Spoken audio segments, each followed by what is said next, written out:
Hi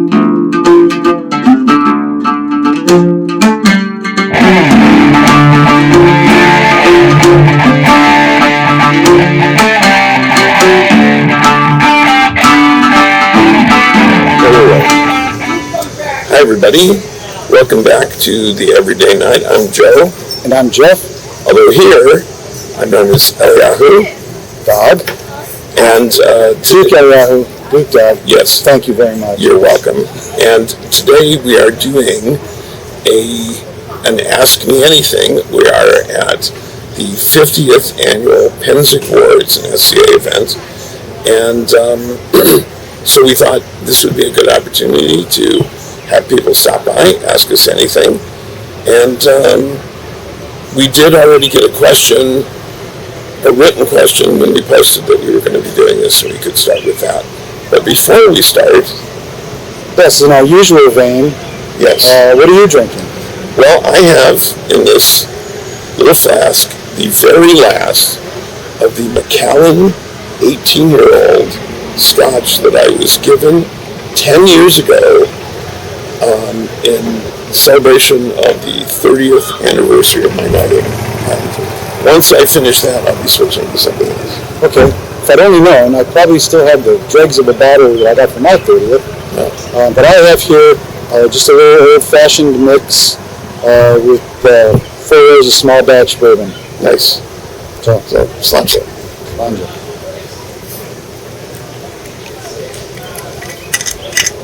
You are slow with that.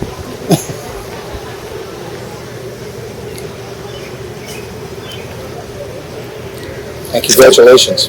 Thank you. If I could squeeze this, I would. Okay, so we're now going to wait for our first perplexing question. Okay, so the first question we got in writing before we came here was asking us about medieval books. It was unclear, as written, if they were talking about books about the Middle Ages or books written in the Middle Ages. So I have a few. So was the question, what's our favorite, or what's the best, or what do you recommend? Oh. All right. Well, yeah, I wish you'd have warned me about that one. I didn't see that one in writing, and it was. Now I got to think. So you go first, and I'll think. So books about the Middle Ages. I recommend everything by Steve Mollberger, who is known in the society as Duke Finvar.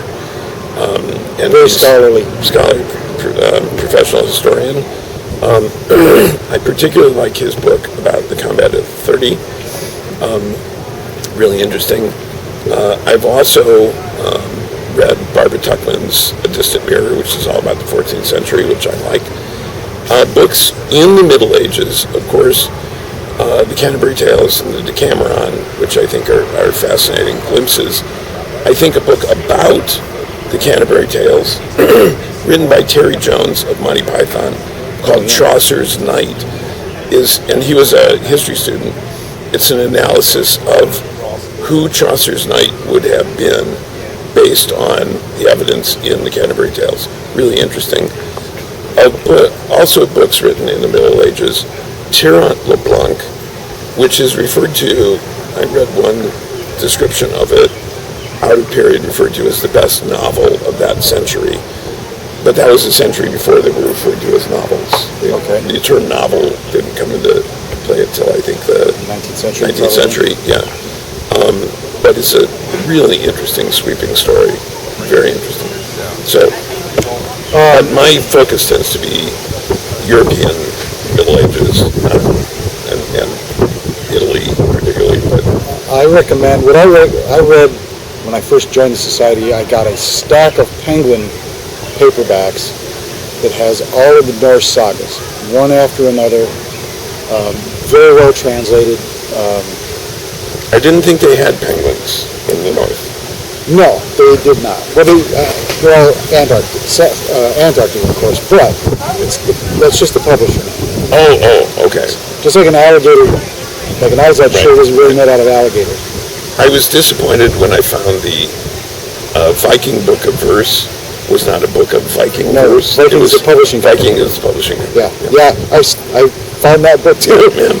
But so that, and from a modern author writing fiction about the Middle Ages, I recommend Christian Cameron. Some of the things he comes up with as ideas for jousting and things I'm not sure about, but he has really very engaging books about both the classical period wars and the 14th century English-French wars, 100 Years' War. Very interesting, very easy to read, and very engaging characters. So, I have 3 or 4 different biographies of William Marshall. Of course, the Doobie book, which is Doobie or not Doobie? Yeah. Well, not, because it's hard to read. The Painter, the book by the author Painter, is much better. But I've recently discovered there are probably 6 more biographies of William Marshall that I haven't read that I'll need to read. Wow. Okay. So, the reason our sign. Yes. So now that I've finished my Macallan, I'm switching to the red pressed single pot still Irish whiskey Lustow edition. Sounds great.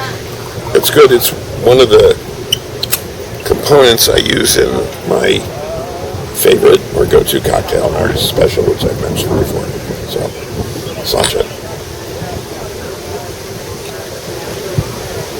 Okay. All right.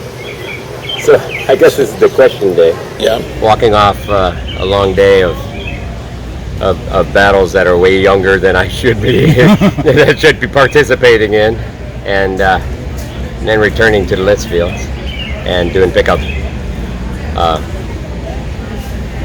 I guess why do we keep doing it? Why do we want to keep doing this so bad?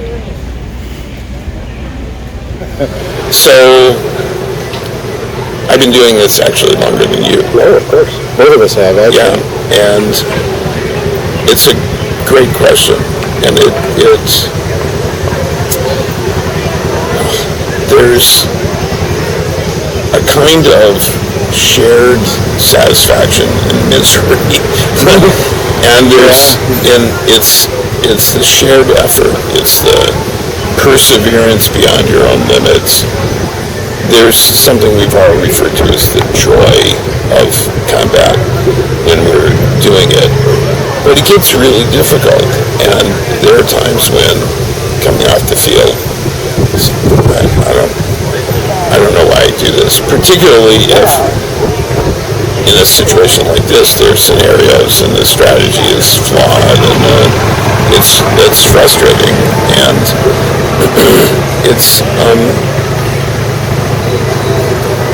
there's some kind of deep satisfaction in the experience and the perseverance that sustains us through the difficult times.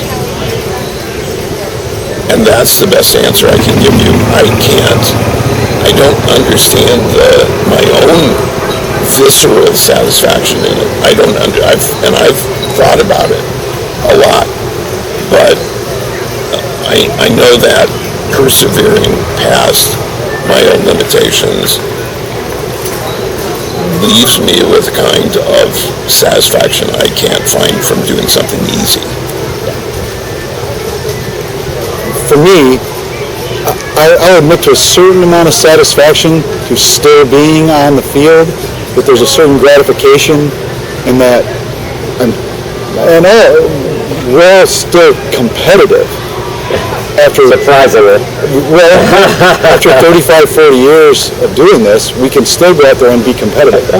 So I don't know any other sport where I could say that was true, where we can compete with guys young enough to be our grandchildren, technically. So I've got that. I do enjoy I'm not a team sports type player, but as Joe mentioned that the shared misery and being part of a team for a period of time out there is also satisfying.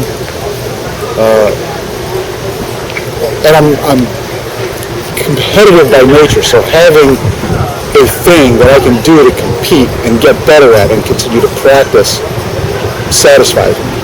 I guess in the end it comes down to the satisfaction, right? I mean, my toes hurt, my back hurts, my shoulders are trying to still figure out what I can do with artificial shoulders, and and the joy today was the next generation, like Gabe and Zitzer and all of those people who are like just finding so much joy in the SCA. It's like it's almost like a drug. Stories are getting too old. I need new ones. Your old stories were old a long time ago. My old stories, however, are constantly new, because I keep inventing new details for them. I keep changing them. I keep making stuff up. I guess in the end, that's your memory failing. That's all that. I guess in the end, we're looking for that satisfaction, right? And we're looking for joy.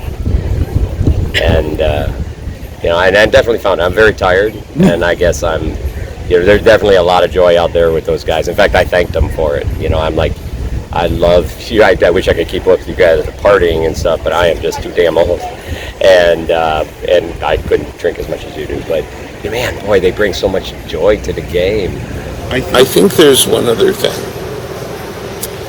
that I read a study once that it was a survey, massive survey of painters, art painters, and they found the universal thread among them for why they painted was they simply loved the feel of applying paint to a surface. There was something visceral, the feedback, the tactile feedback.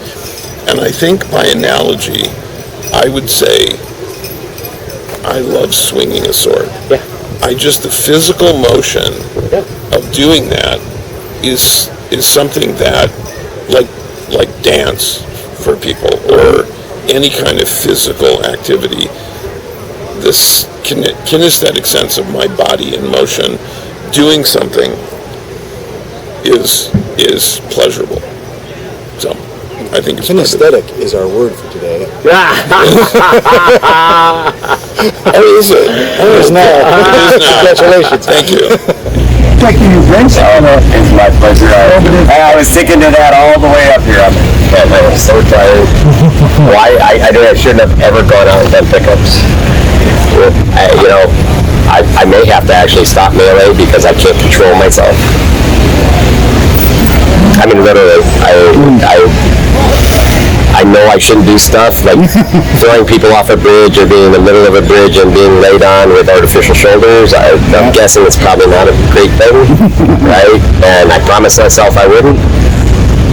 And there I was all freaking day long. Yeah. I pay for it for the next couple of days. No, instead I just go do more pickup after that.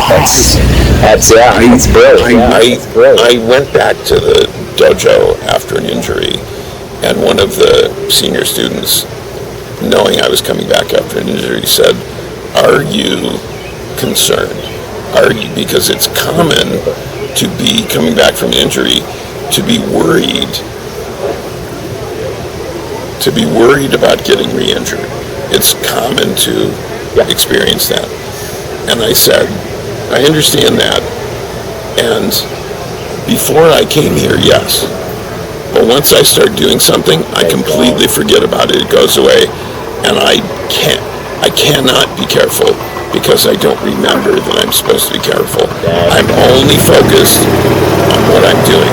And that singular focus on what you're doing while you're doing it, that Mushin notion, that mind of no mind, is also one of the things that's very appealing about what we do. Yeah. I totally agree on that one. I think that's my drug, right? Just the flow and being in that space all the time. But I'm at that point where it's like not trusting your body. Yes. Absolutely sucks. Yeah. And I'm finally at that point. I love grinding. You guys know me. I love grinding. And now... Until it's a literal grind.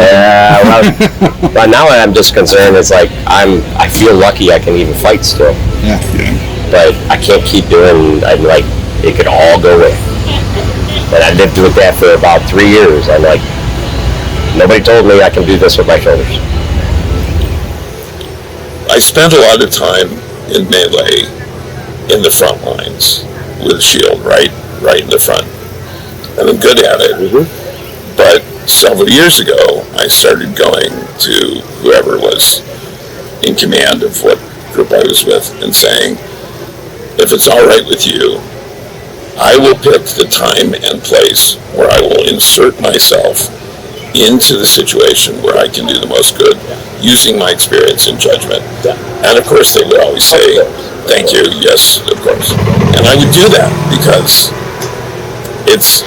I can be more effective with a pinpoint application of my skill than I can with grinding it out in the front. So.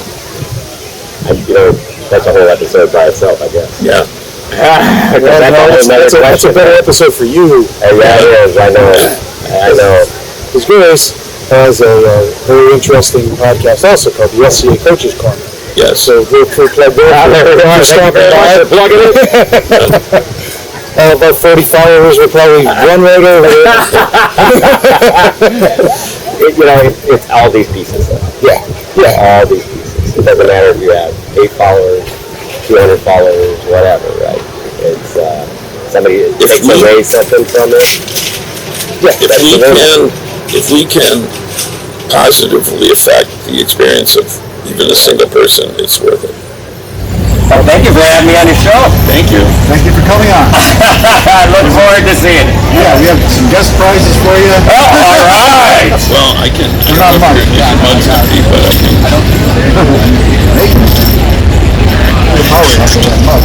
What do we got? Red Breast, Single Pond, Irish Whiskey, Lusso. To both of you. See you soon.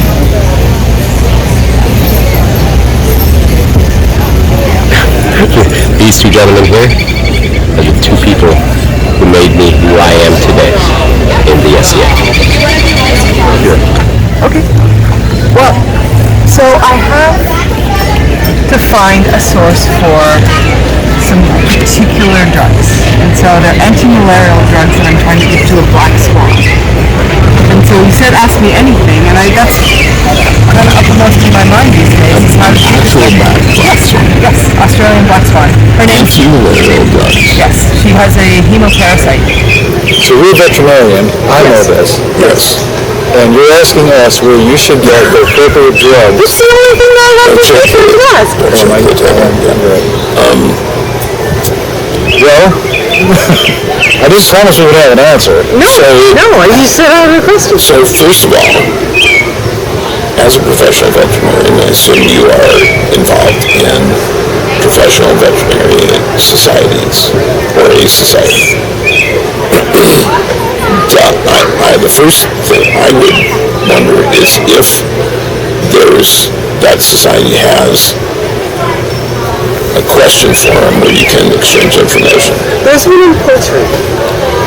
The next place I would investigate is to do an academic search for papers on that particular Australian black swan. True, and we found something that we had no luck. No one's actually. So my student's actually going to be writing a paper about this case because there is nothing. Is the black swan physiology significantly different from your American white swan? Oh, I hope so. Like, she's sweet. She's about this big. She didn't try to kill me, so I think she's quite different. Okay. So the first thing I would do as an academic, I would look in academic journals and do a search for those search terms for swans, black swans, Australian black swans, Australian flora or fauna of that type of expertise in those areas and of the parasite that you're talking about. Unfortunately, that has come very dry. Apparently, I'm thinking of contacting Leeds, though, because Leeds is known for their black swans. In some places, it's like the most famous black swans in the world, and I imagine he's a veterinarian. So there we go. They must have a keeper of the royal swans. I guess that's a good point. They'd have a keeper. It's England. They have a keeper of the, or a minister, or something of everything. So there must be if they have black swans in Milford, they must have a keeper of the swans. Because the current literature says that this particular parasite is incidental. Yet, if there's clinical signs, they have this, and this. And so the swan has this, and this. And we did a blood test on her. And this was the smart part. My student said, hey, we have another swan right here. Let's get blood from that one too. Comparison. That's why this study is actually going to be published, I think. I think control swan is going to be my next name. Control swan. What was your first band name? I haven't had it yet. Okay. So you got to start I just have name a band and then move on to the next band. Yeah, Exactly. I think ask us anything could be right. Bad one. And now you can put a little except about swans. We don't know nothing about the swan. Well, I mean, it's good advice. It's just... I'm sure you've done it. Yes, I've done most of that. It's still good advice. Yeah. And reminding somebody of the proper procedure for an academic investigation is never inappropriate. And I like the idea of the keeper of the swans. So I guess it's mostly getting the anti-malarial drugs. Right. Like, I've got a diagnosis, I have a control, I have all these things, and I can't find the drugs. If you actually want to administer it. No, you can buy it in tablet format for a human, 250 milligrams. The swan takes 12. How do swans feel about gin and tonics? That's actually not a bad idea. They take 12. 12 milligrams, so it's like a 20th of the tablet. I have no idea how to get a tablet that small. And I talked to a compounding pharmacy. Yeah, that was my next And question. they were like, "What? We don't have duckweed flavor." And they said they didn't compound, but I contacted 2 compounding pharmacies, and neither one of them had any ability to do this. They said they couldn't get the raw drugs. So I might be able to get the raw drugs, but that would be a human dosage, and so I'd have to compound them myself, and I know nothing about how to compound them. A whole other endeavor you could undertake. We do happen to know someone who is on site who has a PhD in pharmacology. Really? Yes. Who? Count Ballard. I think I can find him. That's so he might Yeah, my PhD is neuroscience, completely useless here. Yeah. So he might be able to direct you to The proper channels for compounding a drug when okay. There you go. See? You did answer my question. Well, we at least gave you a new avenue. Right? So yeah, I will wholeheartedly endorse your ask anything. Thank you. That was Thank you. Graces, when were you united? First Grace on the right there, young guy. I'm Dodd. I was knighted in 1986. I don't know what the AS year was. So you were knighted when Ron Reagan was still president? Yes. So was that awesome? I just celebrated the 40th anniversary of my knighting. I was knighted April 16th, 1983 by then King Duke Calamar.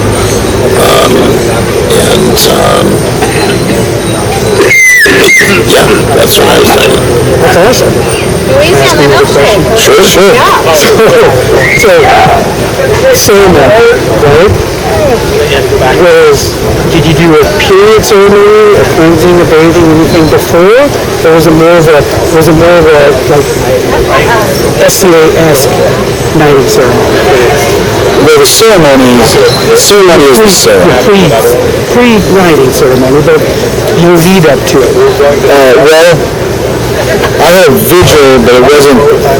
I'm not a religious person. Okay. So I didn't have a chapel. I didn't have. First time I right there. Yeah. Just mentioned. Yeah. So I did have a vigil, and it was about inviting other knights in the area to come and give me advice. So what a vigil is now. But it was separate from an event. And back in those days, it was typical to just put somebody on vigil in the morning and then night them that evening. And they'll sit there in that corner and people will come talk to them. Now, of course, it's become this elaborate ritual with food and that kind of, I was the first night in the Middle Kingdom to not be put on vigil in the morning and night in the evening. Because my lady at the time couldn't be able to give up. I said, I'm not doing it without her.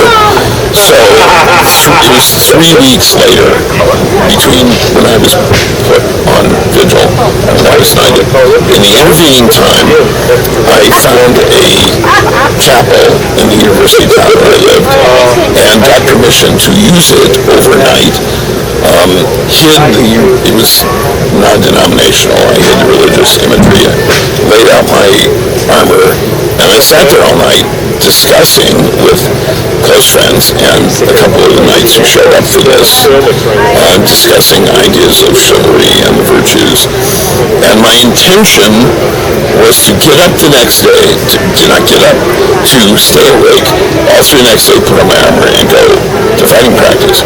And I considered my first wise decision as a soon-to-be peer to go home and go to sleep so I didn't hurt myself before my knighting. But for my knighting, I did get sick, and I was really sick the day of my knighting, and it was in a cold, unheated place, stone floor, not on the hard concrete, and I was knighted. So.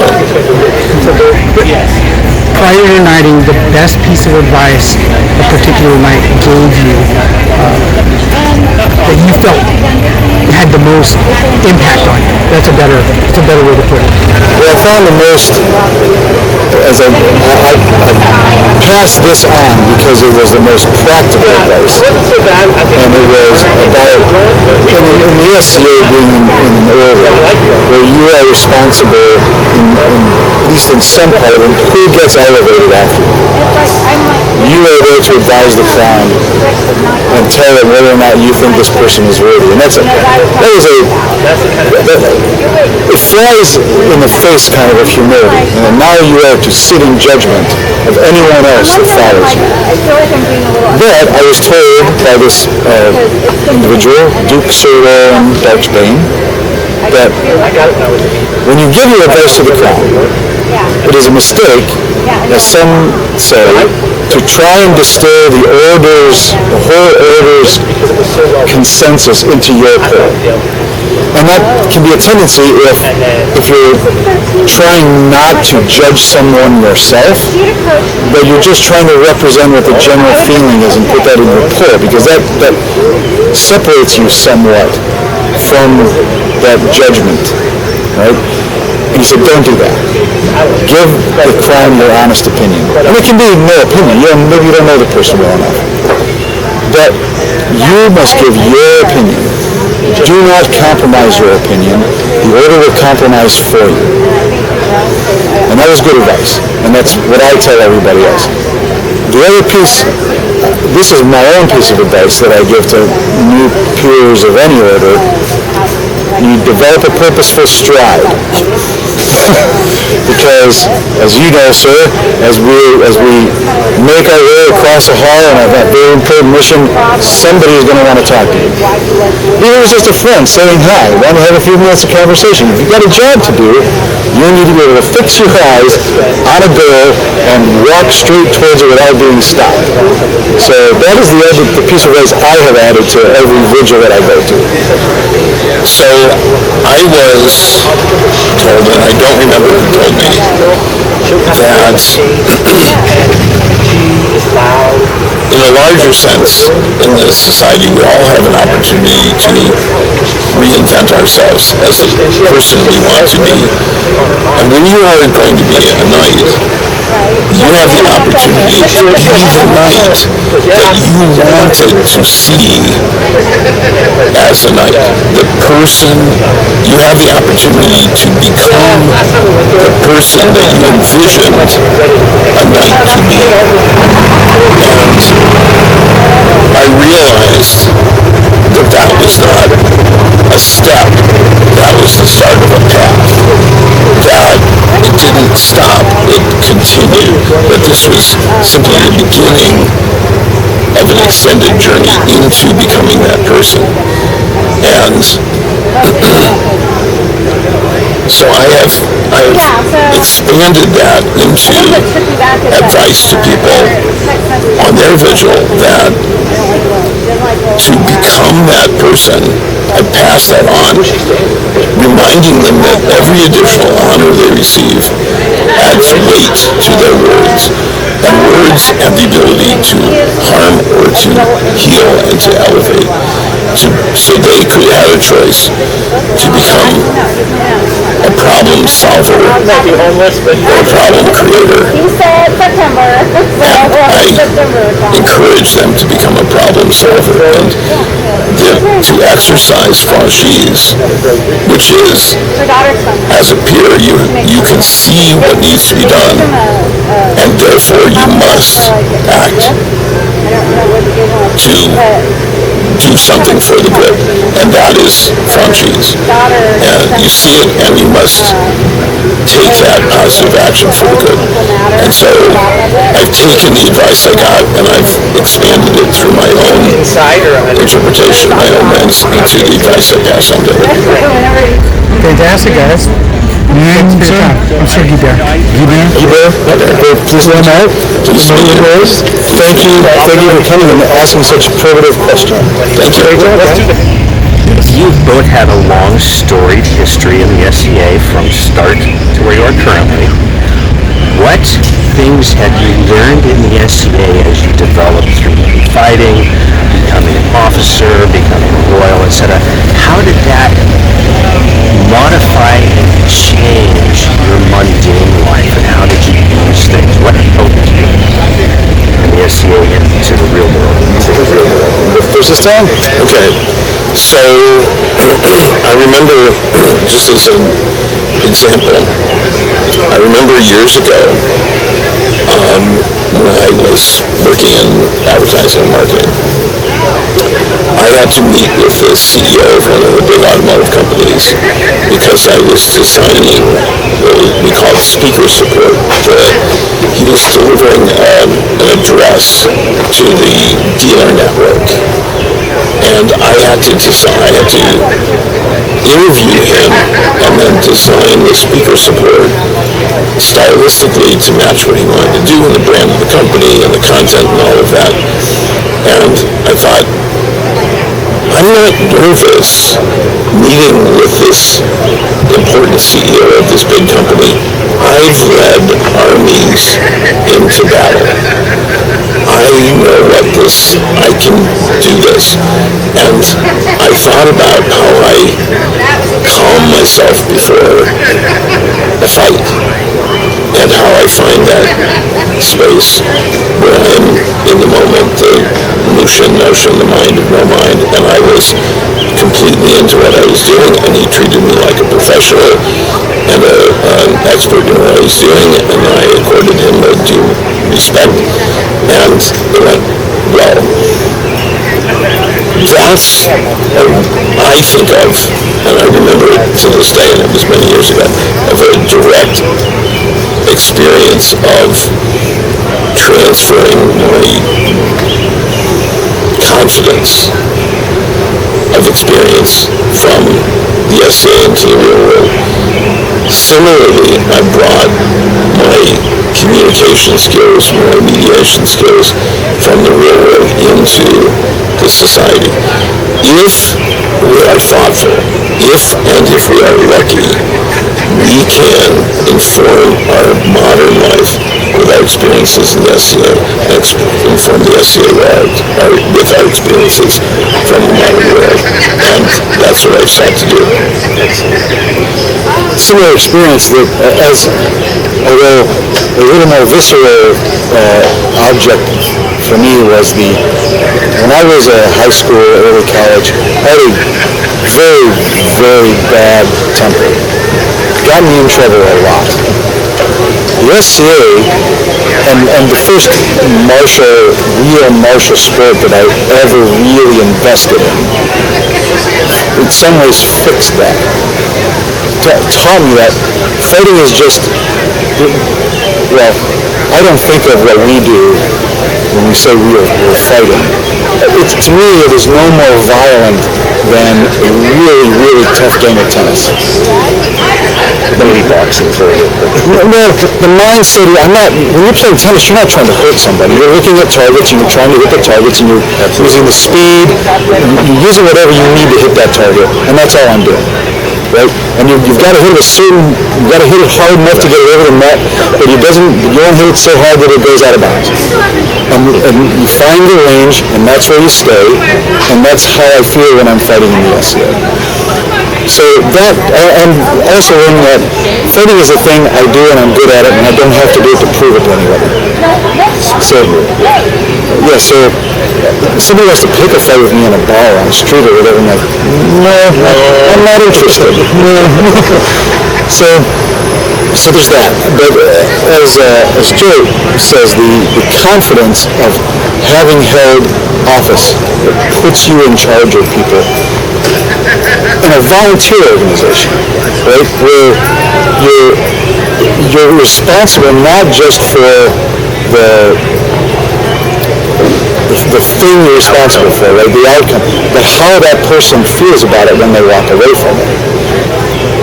I feel that there are sometimes when somebody really has to learn a lesson so that this doesn't repeat. But most of the time, you're trying to, we're a community, and you don't want to throw people out of the community just to make a point. So trying to be respectful and courteous at all times, as is our oath demands, you're trying to explain to someone why they can't do the thing they want to do, or why it's very important that they do the thing that they promised to do. Right? So that helps in a job situation a lot. You said you would do this, and I needed it done, and Reviews are coming up. So, yeah, and I feel in that my lady, Emily Tracy, works for a motor company, and she has avoided anything like what someone would call a management position. However, she is the recognized expert throughout Ford Motor Company in a very specific thing. And it is her time as queen in the SCA that has led her sit down at a table with a top-tier executive and tell them you don't know what you're talking about because you're talking about my area of expertise. And giving her the confidence to do that, she absolutely credits with her time in the SCA as a queen. So I recall one particular time when I was an art director and I designed some work to win a project, and we won it away from the incumbent agency. But it had to be produced a very specific way, and I knew how to do it. But it had a short timeline, so I'm meeting with the head of the agency and the top sales guy and a bunch of people, and the head of the agency says, why did you design something so difficult to produce? And I looked at him and said, if I hadn't designed this way, we wouldn't have won the business. It's my work that won this business for our agency away from the competition. And I know how to produce it, and I won the work. Not any of you, I won the work. I learned, and I remember an incident in Crown Tournament. I was fighting in Crown Tournament, I was unbelt, and I was facing a knight who, I hit him, and he didn't react, and then he hit me. And I learned at that point, keep up your guard. But the marshal, who was Duke of Monmouth, came over and said, gentlemen, what's going on? And my opponent said, well, what I threw was good. And I said, either they were both good or neither of them were good. And that's the first time in the list I stood up for myself. And that was more than 40 years ago. But it was an important moment because I realized I don't have to, I can state my truth, and I'm not saying anything about anybody else, but it's incumbent on me to speak the truth as I understand it. And Miller said, well then, either way, we continue. And the fight continued, and I beat the ever-loving crap out of it. That would prove my point. Yes. You know I beat the crap out of it. Yes. Cool. Well, thank you. It's one thought that I always have about what is something. And I have very similar experiences. First time I did something like that, or standing up the first time at work going, oh, this is like standing in front of court. Well, and I want to congratulate you because I know I celebrated the 40th anniversary of my knighting, and you were knighted like a month. Yeah, May, I think. Before I was. Well, I was knighted in April, and you were knighted before I was. Oh, it was March. So it's probably March. So congratulations, brother. Hang on. I'll pull the one I'm going to drink because that was crazy. There we go. Well, I'm just going to sit over here as a noob. Yeah. You're doing okay, kid. So far. But I'm 3 years behind you. Thanks, everybody, for listening to us again. As is usual, please like, subscribe, and share. And until next time, be thou a good knight and true.